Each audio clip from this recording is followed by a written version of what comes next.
Bapak Ibu sekalian, stroke ini adalah suatu penyakit di mana terjadi gangguan pembuluh darah di otak kita yang terjadi tiba-tiba. Itu bisa berdampak buruk memang kalau penanganannya terlambat. Jadi diharapkan kalau memang sudah mengalami stroke itu harus segera dibawa ke rumah sakit. Nah, masalah waktu ini sangat penting sekali. Jadi kalau Bapak Ibu sekalian, kalau terlambat penanganannya, maka risikonya adalah akan terjadi kerusakan yang berat di otak kita, sehingga kecacatan akan lebih berat. Nah, jadi apakah dia bisa diobati? Nah, bisa diobati, tapi caranya adalah harus segera ke rumah sakit. Kalau bisa sejak dari saat kena stroke, ya, dalam waktu di bawah 2,5 jam sudah berada di rumah sakit, begitu, sehingga bisa dapat segera obat untuk mengatasinya. Jadi kalau terjadi sumbatan misalnya, maka segera diberikan obat yang untuk bisa menghancurkan sumbatan pembuluh darahnya sehingga darah lancar lagi. Nama tindakannya adalah trombolisis namanya. Itu bisa dilaksanakan di Rumah Sakit Zainal Abidin, Banda Aceh. Ya, masalah makanan khusus sebenarnya tidak ada makanan khusus ya. Yang paling penting adalah pola makan yang benar. Pola makan atau pilihan jenis makanan yang benar, yang baik untuk menghindari penyakit stroke. Apa makanan yang bagus? Makanan yang banyak mengandung buah-buahan, sayuran, ya. Hindari makanan-makanan yang mengandung lemak, makanan-makanan yang banyak minyaknya atau makanan-makanan yang digoreng dan sebagainya, itu kurang bagus untuk penderita stroke. Jadi dia mencegah stroke adalah yang pertama sekali adalah merubah kebiasaan kita, terutama kebiasaan makan. Olahraga dengan teratur setiap saat, setiap hari itu bagus sekali. Ya, banyak orang menderita stroke ya, salah satu gejalanya atau gejala utamanya atau yang sering kita jumpai adalah bicaranya mulutnya jadi mencong sebelah. Jadi kalau senyum jadi tidak simetris dia, mulutnya ditarik ke kiri atau ke kanan. Nah, ini bisa jadi ini suatu petanda stroke, bisa jadi. Ya. Biasanya kalau stroke dia seringnya tidak hanya mulutnya mencong, tapi sering juga tangan atau kakinya satu sisi mengalami kelemahan juga. Nah, itu lebih mengarah ke stroke. Ada juga orang yang mulutnya mencong, ya, mulutnya mencong, tapi itu belum tentu stroke. Ya, misalnya pada penderita Bell palsy namanya, dia hanya kelainan nervus 7-nya saja. Jadi tandanya apa? Mulutnya mencong, misalnya mencongnya ke kiri misalnya, maka matanya sebelah kanan itu tidak bisa nutup dengan rapat. Dahinya tidak bisa dikerutkan satu sisi.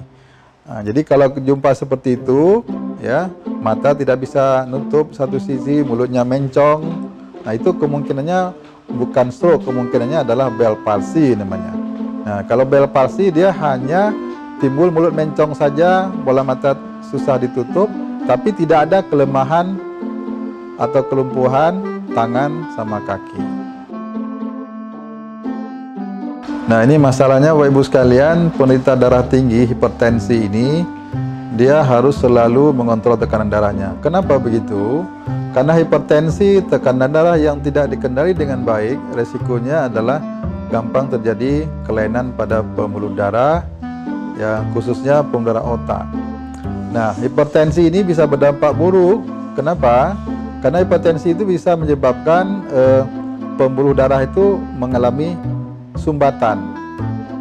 Ya, kalau dia tersumbat, maka suatu saat nanti akan terjadi stroke yang namanya stroke sumbat atau stroke iskemik namanya.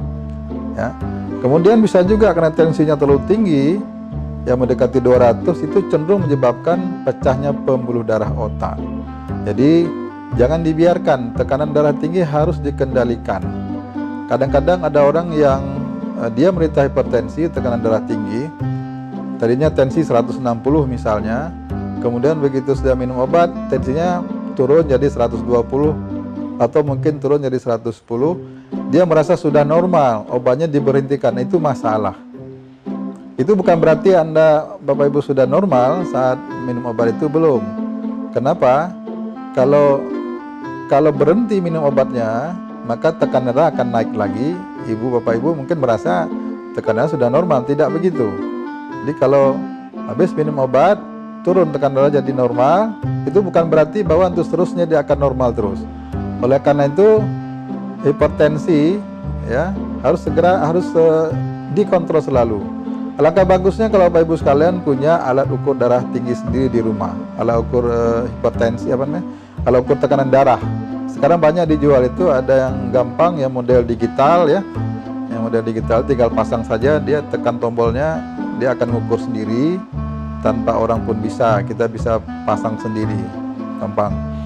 Oleh karena itu kalau ada alatnya, Bapak Ibu bisa gampang mengendalikan, mengontrol tekanan darah di tubuh sendiri.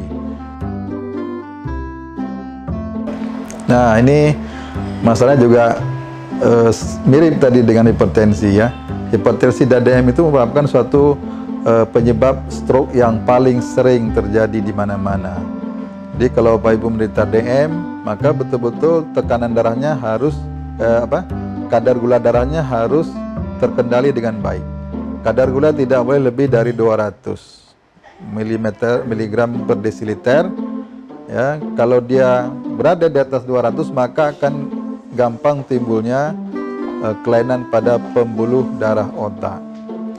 Jadi cenderungnya apa? Cenderungnya orang DM itu menyebabkan timbulnya stroke, sumbatan pembuluh darah di otak. Kenapa? Pada orang DM itu gampang terbentuk plak pada pembuluh darahnya, yang plak itu terjadi penempelan dinding pembuluh darah bagian dalam, makin lama makin tebal, makin lama makin tebal, akhirnya pembuluh darahnya mengalami sumbatan, terjadilah serangan stroke tiba-tiba.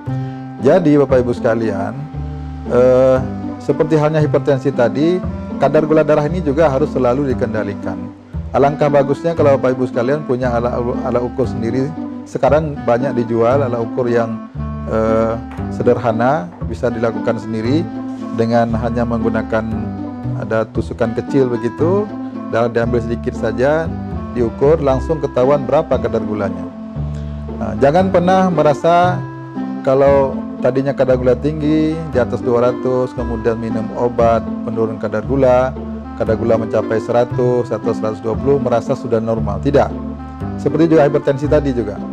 Jadi kalau berhenti dia, kadar gula bisa naik lagi tanpa terkendali. Jadi jangan merasa, oh saya sudah normal, kadar gula saya sudah sekian setelah minum obat. Nah, kalau Bapak Ibu sekalian obatnya diberhentiin, maka kadar gula tidak terkendali, naik lagi di atas 200, dan tanpa proteksi, tanpa obat kembali, kalau dia bertahan begitu lama, maka pasti akan jadi berdampak tidak baik pada tubuh kita. Oleh karena itu kadar gula setiap saat harus dikendalikan. Kalau bisa berkisar 100 sampai 120 itu paling bagus.